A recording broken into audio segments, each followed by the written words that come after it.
And just when the will needed me, I came back. Hi everybody, welcome back.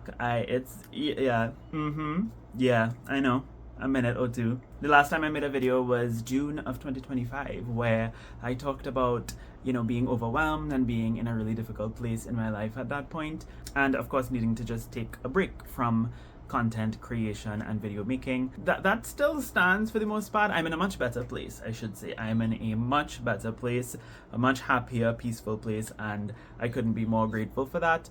However, I do still have a lot going on, and I don't really feel the urge to come back and make consistent content right now. But it's been kind of overdue for me to do a wrap-up of everything that I've read in 2025. I did not read a lot of books last year. I only read around 14. My usual average is anywhere between 20 to 30 books, so I'm not that much of a reader compared to most booktubers, but 14 is still a bit on the low side for me. However, given that I had a really rough year last year and that I didn't read a single thing in the second half of the year, between July and December I read 0 books, I would still say that 14 is a pretty good accomplishment. I don't have a lot to say about most of these books, however, because I didn't have a great reading year last year in terms of the books that I've read. I didn't read anything particularly bad, but I also didn't read anything particularly great, with the exception of 2 absolutely phenomenal, outstanding books, 1 fiction and 1 non-fiction. So yeah, I think I can't even remember how much fiction and non-fiction books I read.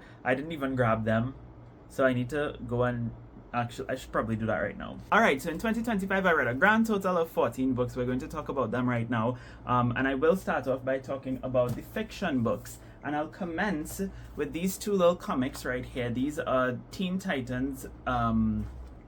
I don't know what the name of the comic series is, but this volume 1 is a kid's game and volume 2 is Family Lost. This is not the original Teen Titans comics. These are from the early 2000s, and they are kind of following the OG Teen Titan cast, but they're training like a new generation of Titans.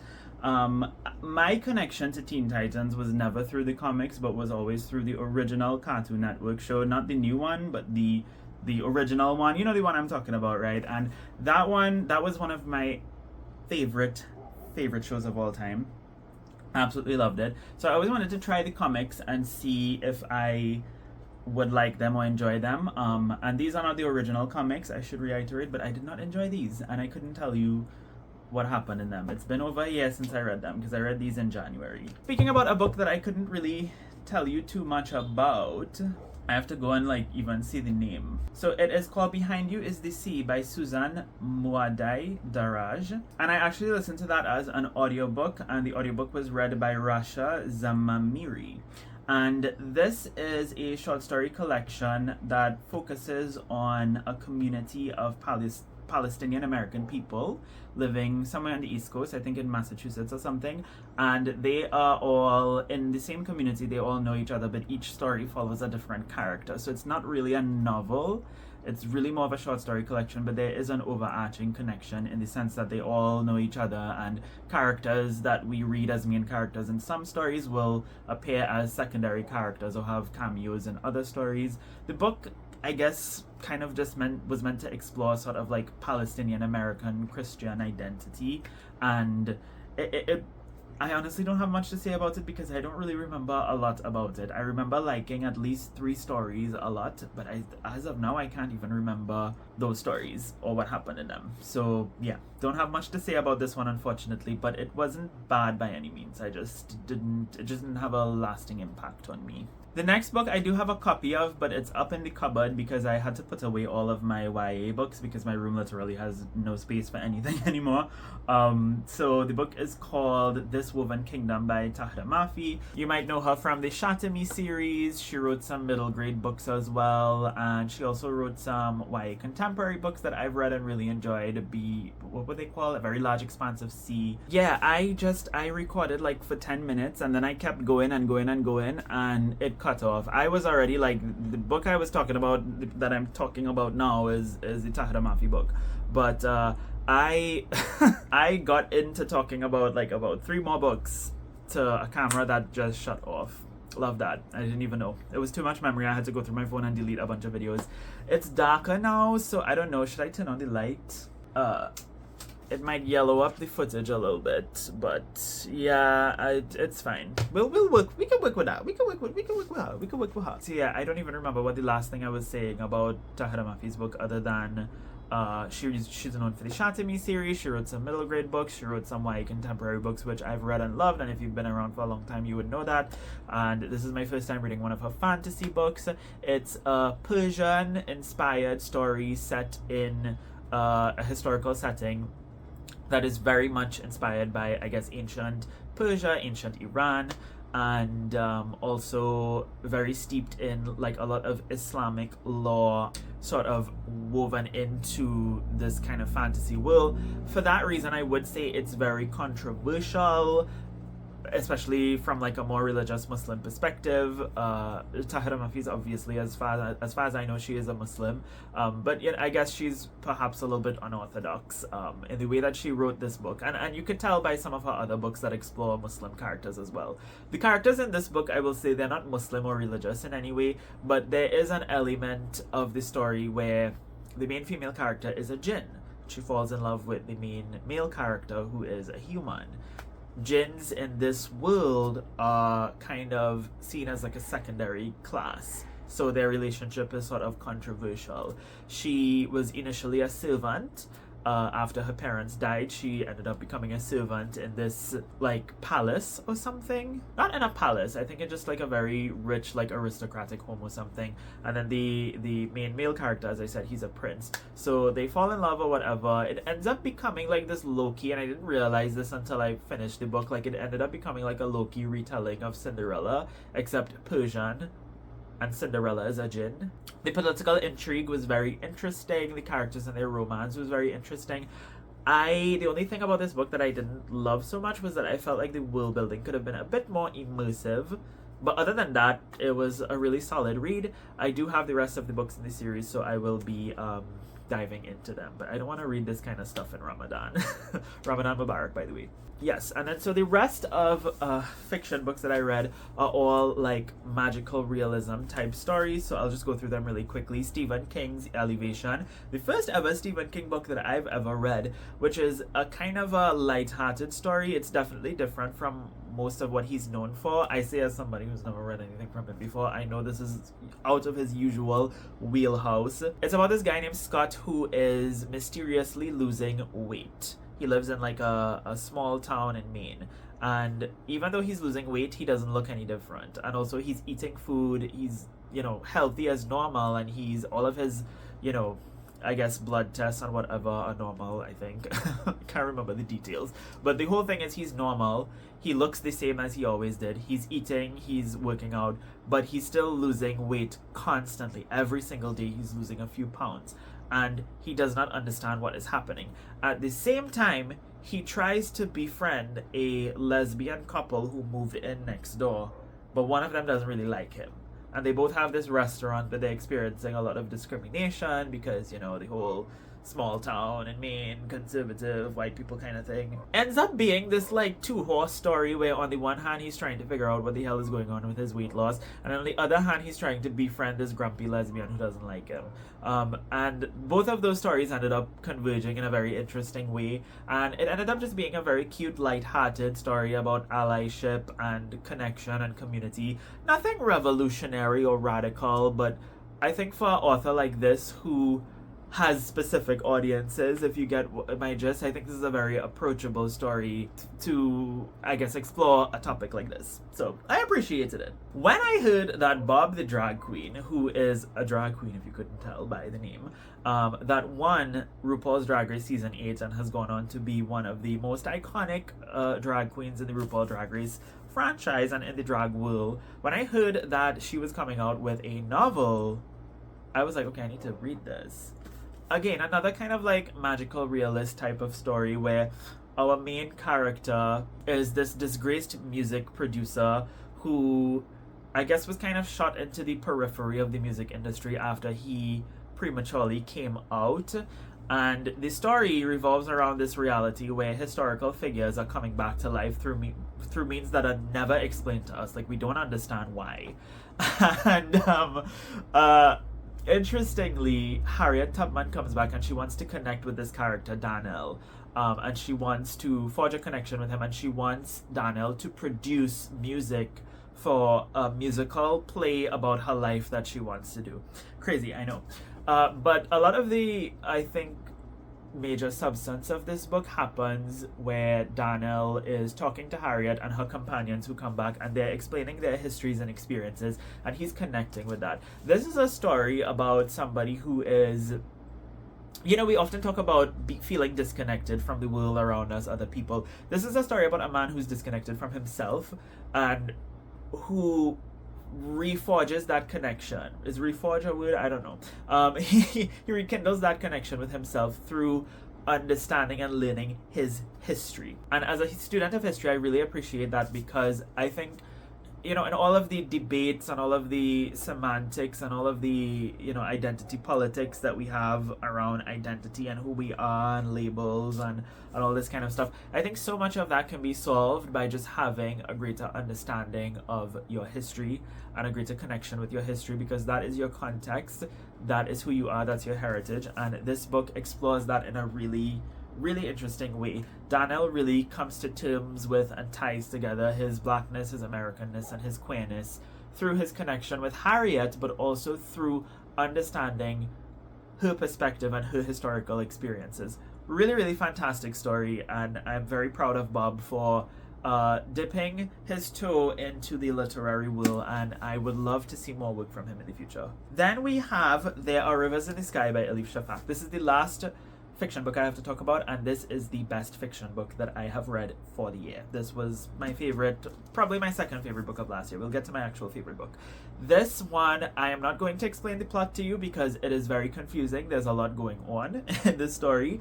It's also been over a year since I've read this book. I actually started it at the end of 2024, and I read most of it in 2024, and then I finished it in 2025. So it's been a while since I've read it. It's been a while since I've talked about books on camera, clearly, because that part earlier that I was talking about where the camera came shut off, I was talking about this book and I didn't even know what the hell I was saying.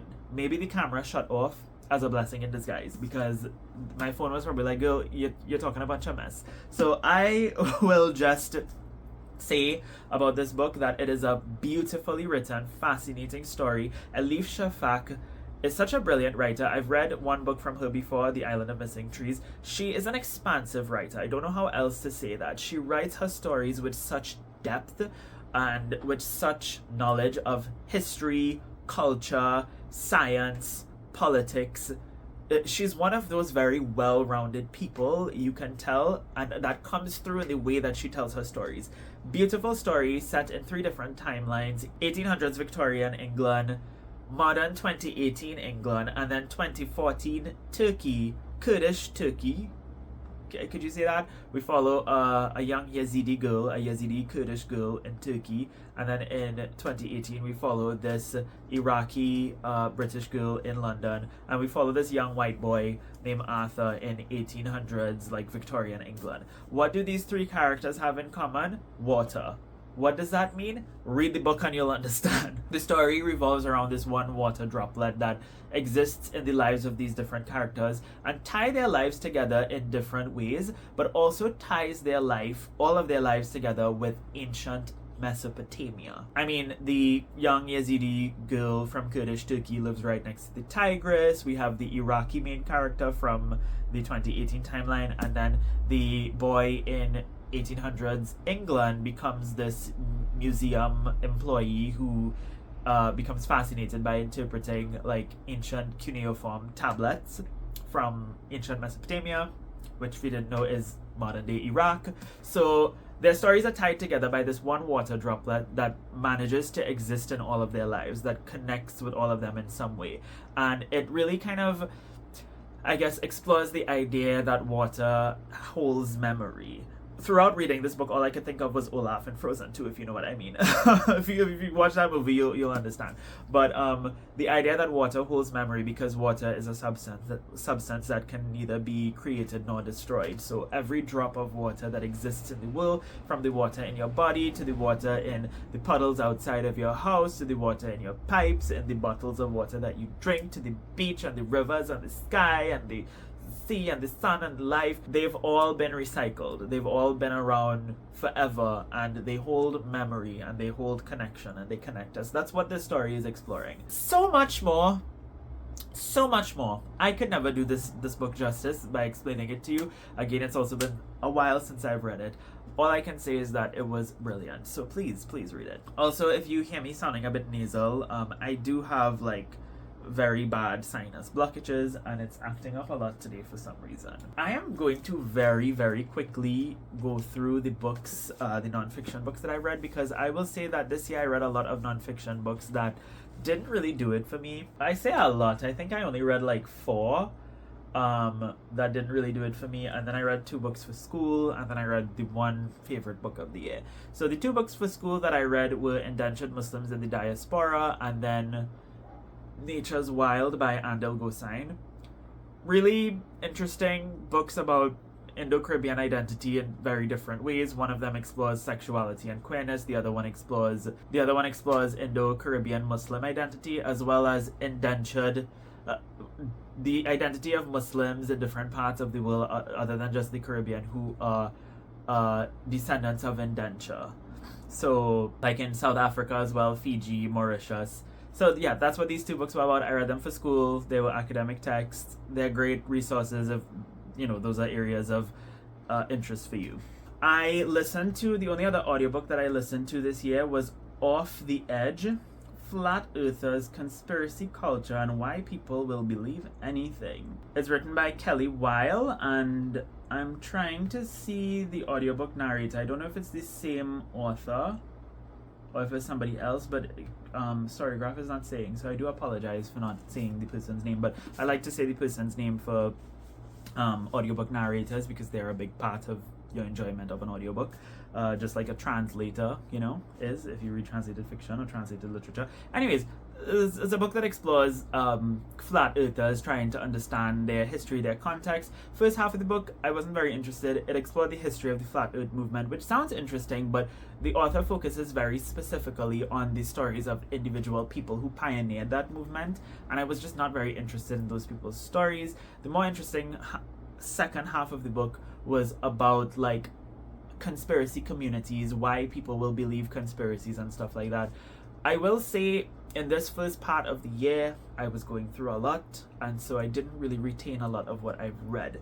And that is the case for the next 3 books, the 3 nonfiction books that I have to talk about. So I read this book here by Neil deGrasse Tyson, who is a very famous celebrity astrophysicist, called Astrophysics for People in a Hurry. And this explains different astrophysics concepts and,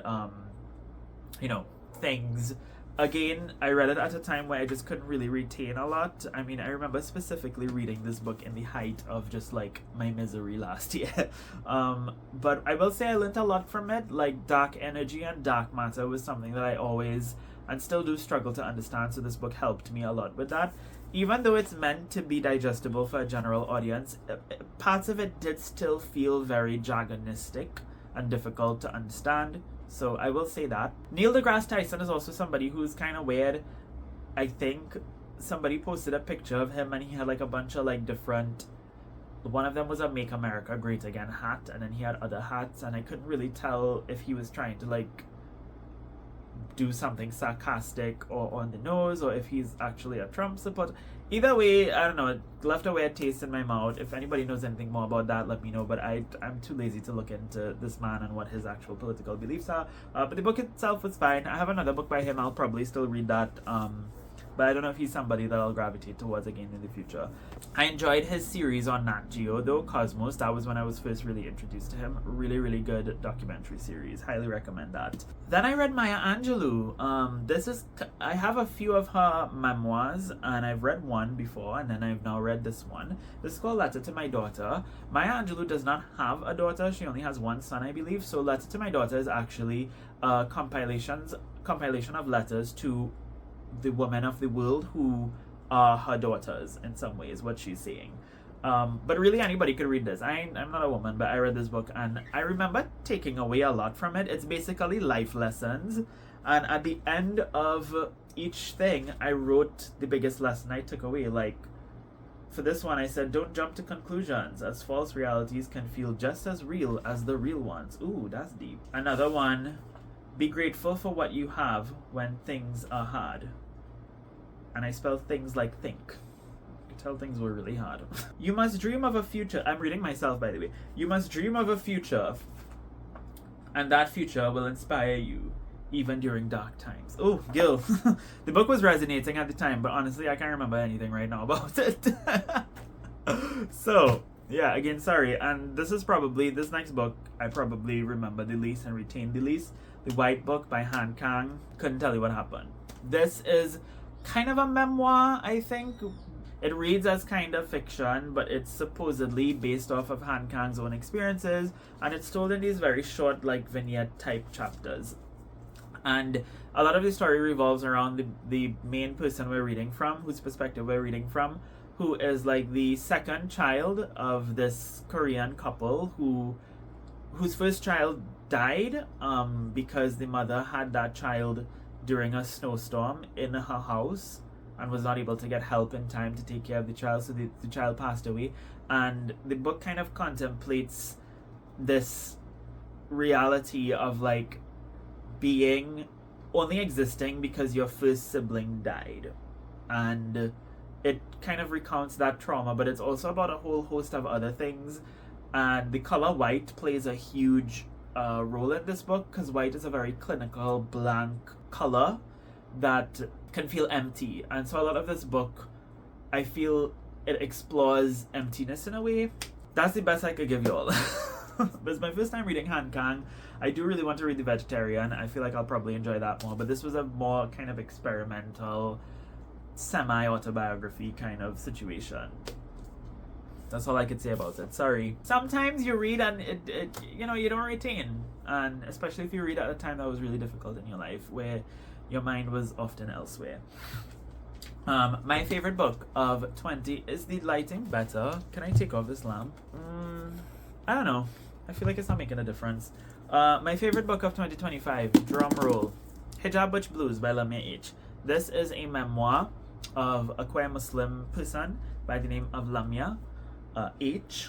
And Lamia, actually, that's probably a pseudonym. And Lamia, even if you look at their author picture, they're facing away from the camera. So we really don't know this author's identity, and that's for good reason, because this is a obviously very touchy and controversial subject that can lead to somebody becoming the victim of harassment and abuse. So yeah, fascinating memoir. Lamia was born in South Asia and then grew up in a Middle Eastern Gulf country. They don't name the country that they're from, and they don't name the country that they grew up in, but they do name the United States, which is where they ended up moving to pursue higher education. So it's a story about being a double immigrant in some ways, being from South Asia, growing up in the Middle East, and then eventually migrating to North America. But also, it is a story about being a queer Muslim and making sense of that identity and that intersection. Lamia's book is the first. I've read a lot of books, if you've been watching my channel for a long time. I've read a lot of stories, memoirs, and fiction about the queer Muslim experience, but oftentimes they tend to be stories that reconcile queerness with homophobic Muslim cultures, but they don't really put queerness into conversation with Islam itself, with the religion itself. They often follow characters or tell the stories of people who are not very religious, but who are culturally Muslim, and who are, again, more so reconciling their sexuality with their culture, their Islamic culture, as opposed to Islam itself. This is a story that puts queerness into conversation with Islam.